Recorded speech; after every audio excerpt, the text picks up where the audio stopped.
நம்ம சோலார் மகேந்திரன் இருக்கார்ல, சரி மாஸ்டர் மகேந்திரன் இருக்கார்ல, அவரை பார்த்தாலே அடிக்கணும்னு சொல்லிட்டு நிறைய பேர் சுற்றிட்டு இருக்கிறாங்க. அது இல்லாமல் அவர் பேசினாவே செம்ம கண்டென்ட் ஆகிடுது. ரீசெண்டாக அந்த கரண்ட் இஷ்யூ பற்றி சோலார் சிஸ்டம் சொல்லிட்டு மாட்டிக்கிட்டாரு. ஆல்ரெடி மீம்ஸ்லாம் போட்டுட்டு இருக்காங்க சோசியல் மீடியாலாம். ஆனால் என்ன தான் அந்த சோசியல் மீடியா மீம்ஸ் போட்டாலும் அந்த பாலிமர் நியூஸோட பிராண்ட் அம்பாசிடர் ரஞ்சித் அண்ணா இருக்கார்ல, அவரோட வாய்ஸில் அந்த நியூஸ் கேட்டால் செம்மையாக இருக்குது. ஸ்டார்டிங்லேருந்து எண்டிங் வந்து மிமிக்ரிலாம் பண்ணி அந்த நியூஸே வேற லெவலுக்கு கொண்டு வந்து போயிட்டாரு. அந்த நியூஸ் பாருங்களேன். நாட்டாமை படத்தில் வரும் பஞ்சாயத்து சீனில் தாத்தா நான் பார்த்தேன் என டயலாக் பேசி குழந்தை நட்சத்திரமாக அறிமுகமானவர் மகேந்திரன். எக்ஸாம்ல ஃபெயில் ஆயிட்டியா?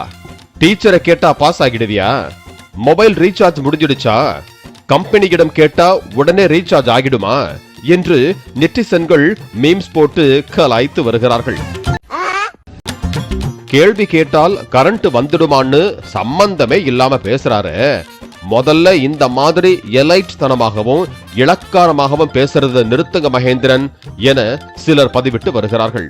அவர் நடித்த நாட்டாமை பஞ்சாயத்து சீனை வைத்து என்ற கண்ணு பார்த்த என கேட்க கரண்ட் இல்லாம ஒண்ணுமே தெரியல என மகேந்திரன் சொல்வது போல மீம்ஸ் போட்டு வருகிறார்கள்.